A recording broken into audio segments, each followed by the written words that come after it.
Merci de suivre Télémétropole. À l'heure des Métro News, Madame, Monsieur, bonsoir. Très heureuse de vous retrouver. À la une, un incendie a ravagé une partie des bâtiments abandonnés de l'hôpital général ce jeudi. Des tirs ont été entendus avant le sinistre et des membres de la coalition de gangs Vivre Ensemble seraient impliqués. Des déplacés de Solino ont bloqué les rues de Bourdon pour réclamer leur retour chez eux. Profitant d'une journée d'hommage aux victimes de la violence des gangs, ils dénoncent l'inaction des autorités face à leur situation, alors que le gouvernement se concentre sur la préparation du carnaval. Également au titre de ce jeudi, Gérard Laborde, président de la Chambre de commerce haïtiano-canadienne, critique l'allocation de 300 millions de gourdes au carnaval national. Selon lui, ces fonds devraient être réorientés vers les urgences sécuritaires et humanitaires, alors que des milliers de déplacés vivent dans des conditions précaires.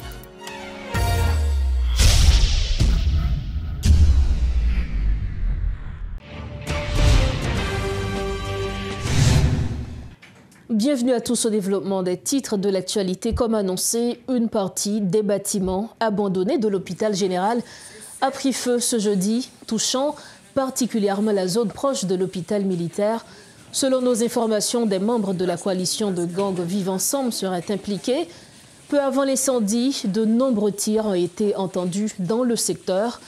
À noter que la tentative de réouverture du plus grand centre hospitalier du pays a déjà causé plusieurs victimes par balle, dont 2 journalistes et 1 policier, ainsi que plusieurs blessés le 24 décembre 2024. Plus tôt en 2024, le 29 juillet, l'ex-premier ministre Gary Coney a dû fuir après que des bandits ont ouvert le feu sur le bâtiment, malgré la présence de la PNH et des membres de la mission multinationale. Intéressons-nous à présent de l'une des graves conséquences de la violence des gangs, les déplacés internes. Des habitants de Solino, réfugiés dans des camps de déplacés à Bourdon, ont manifesté ce jeudi pour exiger leur retour chez eux. Profitant d'une journée d'hommage aux victimes des attaques de gangs, ils ont bloqué les rues et incendié des pneus pour dénoncer l'inaction des autorités. Alors que les gangs contrôlent toujours leur quartier, ils reprochent au gouvernement de se concentrer sur la préparation du carnaval. Les manifestants demandent une intervention urgente pour leur relocalisation. Suivez ce reportage de Guerre Bijan et de Guy Trichoisy. Les habitants de Solino ont exprimé leur ras-le-bol ce jeudi 13 février sur la route de Bourdon, paralysant ainsi la circulation. Lors d'une journée en hommage aux victimes de la prise de Solino par les gangs, ces citoyens ont érigé des pneus enflammés sur la chaussée en guise d'avertissement aux autorités qui tardent à les relocaliser. Allez-y, l'État va veiller lui-même avec Vivre Ensemble. Il choisit comme si négocier avec elle, si tu as sous ta vraie carte avec elle, nous-mêmes, nous disons Solino, nous faisons dire Jeff, en tant que SWAT, en tant que SWAT, on bataille en pile avec Belé. Nous avons dit, regarde photo SWAT là, regarde dernier hommage SWAT là, qui a chanté dans le fond là. Il va normal. Imaginez-nous, il va seulement pour à l'aise. Tout le monde est à l'aise dans le pays, c'est ça haïtien nous. On peut te coller, on Vivre Ensemble parce que Vivre Ensemble est entré là-dedans. On tout le monde sont petits jeunes nous-mêmes. Nous disons que tu vas bouler, tu vas faire ça dans le figim. Mais à cause de l'État, pas dans le pays, qui a gangsteriser toute zone, tout quartier populaire, nous aujourd'hui, nous Solino nous choisissons la rien pour nous faire ça qu'on a fait pour tourner la caille. Il y a plus de 3 mois, ils ont fui leur quartier après des années de lutte contre les gangs. Malgré la résistance populaire et l'intervention des forces de l'ordre, les criminels ont fini par prendre le contrôle du quartier, faisant de nombreuses victimes, dont des civils et des policiers. Parmi eux, Jeff Petitdieu, une figure emblématique de leur mouvement de résistance, honoré lors de cette mobilisation qui marque également les 3 mois de sa mort. Dans mémoire Jeff, parce que je dis c'est 13 février 2025, Jeff est mort 13 novembre 2024. Je déjà fait exactement Jeff 3 mois. Et puis, dans l'honneur, pile l'autre jeune garçon, jeune fille, pile policier l'armée qui est mort, nous dit, nous avons une cérémonie pour aujourd'hui. Bon, après cérémonie, le peuple lui-même, il dit pas qu'il bois croisé, le peuple a décidé de prendre la rue aujourd'hui. Parce que le peuple a demandé, il faut qu'il tourne la caillou. Des souvenirs de vie brisés par la violence hantent encore certains esprits. Des témoignages poignants et des tableaux montrant les visages des victimes ravivent la nostalgie de ces rescapés. Mes amis, moi-même, mais ça n'a dit l'État. La population a besoin de vivre à la caille. Même les cailles brûlées, la caille c'est la caille nous brûlée, nous mettons vieux pour là. n'a couché. Mais si l'État dit, nous-mêmes nous demandons pour nous la caille, l'État faut assumer responsabilité. Ces déplacés, contraints de subsister tant bien que mal dans des camps de fortune, dans des conditions de plus en plus précaires, expriment leur frustration face à l'inaction des autorités. Ils perçoivent particulièrement cette indifférence dans la décision du gouvernement d'organiser un carnaval national alors qu'ils restent sans abri, contraints de survivre dans la rue. Nous, l'État, chaque fois qu'il passe sous le boudon là, c'est une belle machine officielle derrière eux, pendant que le peuple lui-même dans OPC là, il y a fusion, il y a kit, il y a tout partout, il y a traite, il y a accra, il va occuper nous. Mais je dis, nous disons l'État, nous on annonce ça, c'est on annonce lié.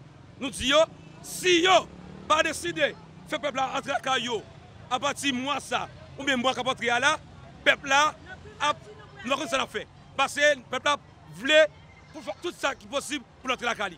Si les populations déplacées par les violences attendent toujours une réponse concrète de la part des autorités, il y a quelques mois, le gouvernement avait annoncé la relocalisation de plus de 10 000 d'entre eux vivant dans les bâtiments publics. Pourtant, aucune date officielle n'a été fixée pour le passage à l'acte, tandis que la plupart des zones contrôlées par les gangs restent hors de contrôle. 24 enfants en moyenne ont été tués ou blessés chaque mois en 2024, selon un communiqué de Save the Children paru le mercredi 12 février. Selon l'ONG, l'année 2024 a été la plus meurtrière pour les enfants et leurs familles depuis l'escalade de la violence il y a plus de 3 ans. Le communiqué rapporte également une analyse des données vérifiées par les Nations Unies, selon laquelle les groupes armés ont tué ou blessé 289 enfants l'année dernière, soit une augmentation de 68% par rapport aux 172 enfants tués en 2023.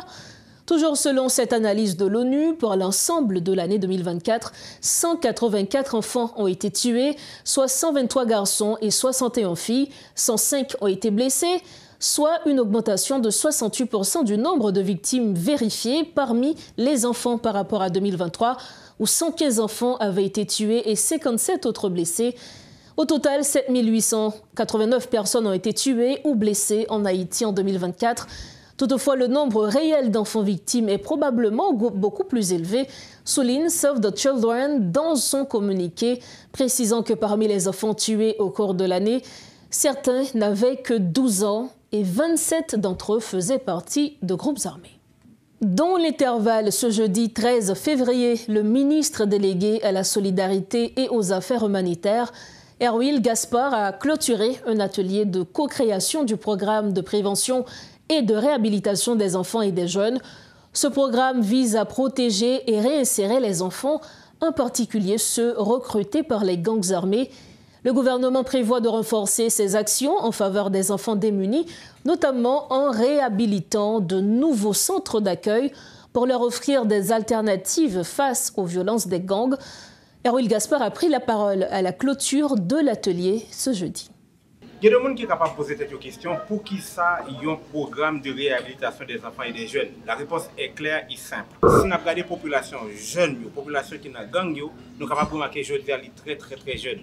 Il y a une étude qui est publiée sous le secteur Sahara, dit nous que les âgés de 14 à 24 ans. Donc, les gens qui sont dans le gang, c'est des gens qui sont très très très très jeunes. C'est des gens qui sont capables de bitcher nous, qui sont capables de frère nous, sœur nous.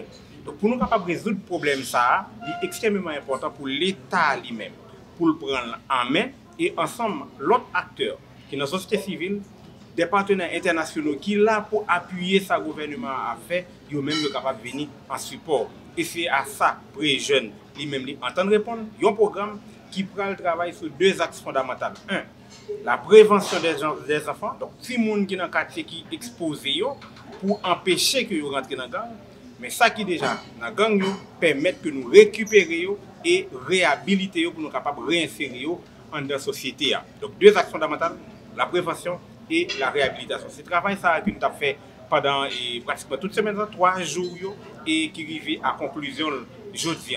Jean Premier ministre Sotil, Jean Moïté dans l'intervention est extrêmement important pour nous encadrer jeunesse. Il y a un pays qui décide abandonner jeunesse. Donc nous tout simplement connaissons qui choix pays ça fait. Donc nous-mêmes dans le gouvernement, donc sous instruction du Premier ministre, plus précisément, nous pensons qu'il est extrêmement important pour nous faire chemin inverse là. On regarde ensemble qui j'en a fait que tout acteur qui est impliqué dans la protection de l'enfance est capable de jouer rôle ça pour nous capable de couper le lien d'enroulement entre les jeunes et les enfants. Autre information, le président de la Chambre de commerce et d'industrie haïtiano-canadienne, Gérard Laborde, estime que le budget alloué au carnaval national, notamment les 300 millions de gourdes, pourrait être mieux utilisé pour répondre aux urgences sécuritaires et humanitaires touchant des centaines de milliers de déplacés en raison de l'insécurité dans la capitale, tout en reconnaissant la légitimité de cette fête nationale. M. Laborde souligne que le contexte sociopolitique actuel n'est pas favorable à son organisation. Il exprime la préoccupation d'une partie du secteur privé et affirme que le gouvernement devrait prioriser le rétablissement de la sécurité. Il déplore également l'augmentation du nombre de victimes de l'insécurité, notamment celles touchées par des balles perdues. Suivez ce reportage de Rodolphe Pierre-Louis. Le carnaval national de 2025 qui aura lieu à Fort-Liberté n'est pas le bienvenu dans ce contexte sociopolitique marqué par la recrudescence des actes de violence, de l'avis du président de la Chambre du commerce et d'industrie haïtiano-canadienne, Gérard Laborde. Je dois préciser que pour nous, ce n'est pas forcément une question d'argent, c'est aussi une question, je dirais, d'éthique et de morale, d'organiser encore une fois un carnaval national, parce qu'ici on parle d'un carnaval national avec des fonds publics dans la conjoncture actuelle. Donc c'est avant tout cet aspect, je dirais, moral, plutôt qu'une affaire d'argent. Maintenant, on pense qu'effectivement, vouloir mettre le Grand Nord en vitrine, c'est quelque chose d'important. Et aujourd'hui, festif dans la situation actuelle, ça nous semble un petit peu donc malvenu. Les enjeux sécuritaires et humanitaires sont trop importants, souligne le numéro 1 de la Chambre qui regrette qu'il ne soit pas, selon lui, une priorité pour le gouvernement. Cette ambiance nationale, dit-il, est importante, mais il y a une différence entre l'importance et l'urgence, a-t-il expliqué. D'ailleurs, vous le voyez, il y a encore eu des incidents hier dans la zone de Montrouy, dans l'Artibonite. Il y a malheureusement un jeune qui a été tué à Bourdon. Bon, et j'en parle parce que ça me tient d'autant plus à cœur. Un autre a été blessé à Saint-Louis, à Delma 31. Donc il y a quand même une situation qui reste largement préoccupante. Il y a eu devant tous ces déplacés de Kenskoff. Et vous voyez aujourd'hui qu'il y a encore une manifestation à Bourdon au niveau du réservoir, puisque les gens de Solino qui sont venus s'installer là veulent retourner chez eux. Et certaines zones de l'Artibonite, mais la situation humanitaire, elle est encore plus grave puisqu'elle concerne pratiquement tout le pays. Donc oui, nous sommes dans une vraie crise humanitaire et sécuritaire. Des centaines de milliers de victimes dans les rues de la capitale qui réclament à l'unanimité la possibilité de rentrer chez eux, un sujet qui préoccupe, selon les explications du président de la Chambre, au sein du secteur privé, tout au moins une partie. Et donc, encore une fois, compte tenu de ce contexte-là, organiser, et j'insiste là-dessus, un carnaval national nous paraît déplacé. On va aussi préciser que ça n'enlève en rien au fait qu'il puisse y avoir un carnaval, par exemple, à Jacmel, il puisse y avoir des organisations locales, ponctuelles. Ça, les gens ont le droit, malgré la situation, de vouloir s'amuser. Le carnaval, c'est quand même quelque chose de très traditionnel. Donc on reconnaît le droit à chacun, d'ailleurs, de vouloir organiser quelque chose. Mais, encore une fois, un carnaval national, avec ce que ça veut dire de grandiose et de festivité, nous semble déplacé dans cette situation. On le voit, ces gens de Solino, les gens de Kenskoff déplacés, qui ont des attentes, mais dans d'autres endroits, les déplacés, il y en a, on parle de plus de 100 000 déplacés, donc il y a des besoins énormes. Donc je pense que c'est dans ce sens-là qu'on peut peut-être utiliser cet argent. Au total, 536 millions de gourdes qui ont été revues à la baisse après contestation, pour ensuite s'arrêter à 300 millions, dont 170 millions seront alloués au Carnaval national à Fort-Liberté et le reste aux autres zones. Une préoccupation pour une partie du secteur privé, notamment la Chambre du commerce et d'industrie haïtiano-canadienne qui a exprimé publiquement sa position. Pour refermer cette page, l'ex-représentant de l'OEA en Haïti, Ricardo Santenfus, critique l'influence des États-Unis, du Canada et de la France sur la formation de la police haïtienne.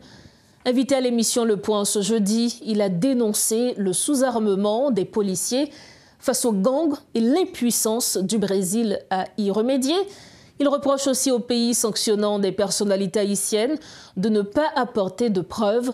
M. Santenfus dit regretter que la diplomatie haïtienne soit contrainte et s'inquiète de possibles désintérêts de l'administration de Trump pour Haïti. Les forces armées ont été supprimées par le président Jean-Bertrand Aristide, ont été remplacées par le PNH. Et le PNH a toutes les difficultés du monde, malgré la coopération. Il a la coopération internationale de ce que j'appelle le trident impérial, le Canada, les États-Unis et la France. Il a mise de ces trois pays sur le PNH, a toutes les difficultés du monde de se procurer des équipements adaptés et modernes.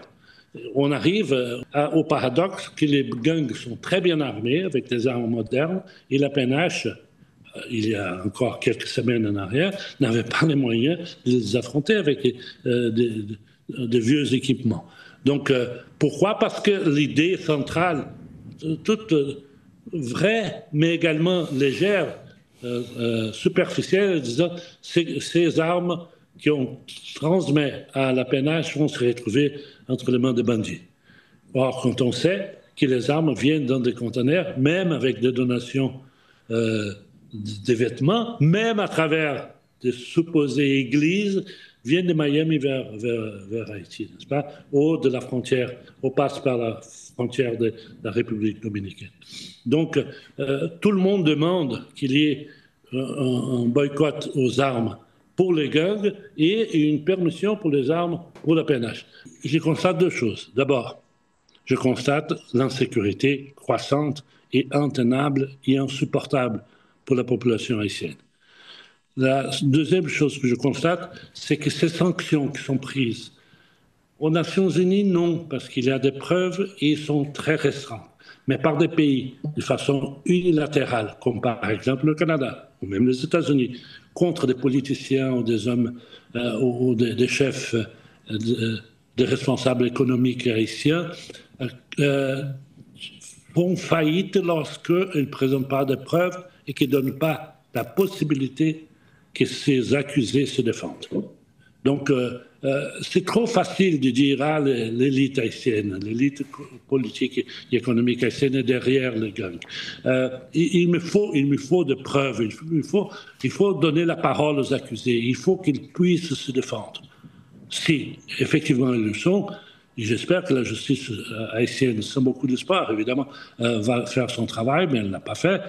Mais on ne peut pas, d'une façon unilatérale, comme parce qu'on est puissant, l'Union européenne, le Canada, les États-Unis, la France, prendre des mesures, des rétorsions, mesures de représailles, mesures de condamnation contre des personnes sans leur donner le droit de se défendre.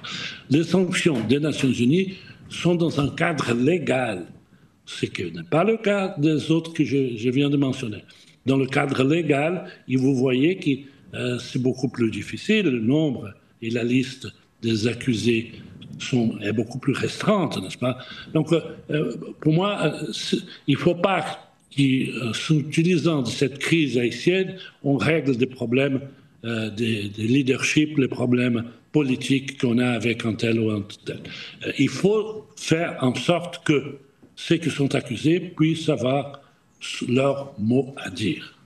L'unité de lutte contre la corruption exhorte les différents parquets du pays à donner suite aux différentes requêtes acheminées par l'institution pour des faits avérés de corruption. Cette question a été agitée dans le cadre d'une conférence débat tenue sur le thème « La publicité des déclarations de patrimoine vers une transparence raisonnée ». La publicité des déclarations du patrimoine peut conduire à redresser le bouleversement moral auquel fait face la société, souligne le directeur général de l'ULCC, Jacques-Hans Louis-Dwitch-Joseph. Mesdames, Messieurs, ce débat qui réunit des compétences diverses doit s'efforcer de bannir l'opacité, la rétention des informations utiles aux acteurs judiciaires et aux citoyens qui doivent pouvoir exercer leur contrôle sur leurs biens qu'il confie à la gestion des dirigeants. Pour découvrir les augmentations disproportionnées des patrimoines par rapport aux revenus légitimes des agents publics, l'accès aux données publiques et aussi privées de certains hauts cadres de l'État doit être libre. L'UNCC croit que la stricte confidentialité assortie de peines fixées constitue un frein à l'effectivité pleine et entière de la loi. Elle va aussi en contresens avec la Convention interaméricaine contre la corruption qui fait obligation aux États partis, dont Haïti, de procéder à la publication des déclarations de patrimoine. Il s'agit d'une non-conformité, comme c'est souligné dans le diagnostic, qui d'ailleurs a été mentionné par le comité d'experts du mécanisme de mise en œuvre de la Convention interaméricaine contre la corruption, le MECICIC, dans l'évaluation d'Haïti en 2014. Par ailleurs, il est de fait constaté que cette loi tarde à réaliser le but initialement fixé. Il est donc opportun de profiter pour examiner de plus près les obstacles de diverses natures à sa mise en œuvre. Les régimes de sanctions trop complaisants, le manque de suivi judiciaire pour défaut de déclaration de patrimoine peuvent être mis en avant. Sur ce dernier point, la nation se doit de souligner et d'être reconnaissante envers les efforts de certains magistrats et magistrates qui cherchent en toute indépendance et avec science la vérité sur des faits de corruption. Cette nouvelle posture qui fait honneur à toute notre chaîne judiciaire nous fait également espérer que les 120 requêtes acheminées aux différents parquets de la République bénéficieront sous peu d'un traitement judiciaire. Cette édition de Métro News touche à sa fin. Avant de partir, le rappel des titres à la une de ce 13 février. Un incendie a ravagé une partie des bâtiments abandonnés de l'hôpital général ce jeudi. Des tirs ont été entendus avant le sinistre et des membres de la coalition de gangs Vivre Ensemble seraient impliqués. Des déplacés de Solino ont bloqué les rues de Bourdon pour réclamer leur retour chez eux. Profitant d'une journée d'hommage aux victimes de la violence des gangs, ils dénoncent l'inaction des autorités face à leur situation, alors que le gouvernement se concentre sur la préparation du carnaval. Et puis Gérard Laborde, président de la Chambre de commerce haïtiano-canadienne, critique l'allocation de 300 millions de gourdes au carnaval national. Selon lui, ces fonds devraient être réorientés vers les urgences sécuritaires et humanitaires, alors que des milliers de déplacés vivent dans des conditions précaires. Voilà ce qui met fin à cette 4e édition de Métro News pour cette semaine. Merci infiniment de nous avoir suivis. Merci également à toute l'équipe de Métropole ayant rendu possible cette édition. On se retrouve demain. Entre-temps, restez branchés Métropole. Bonsoir.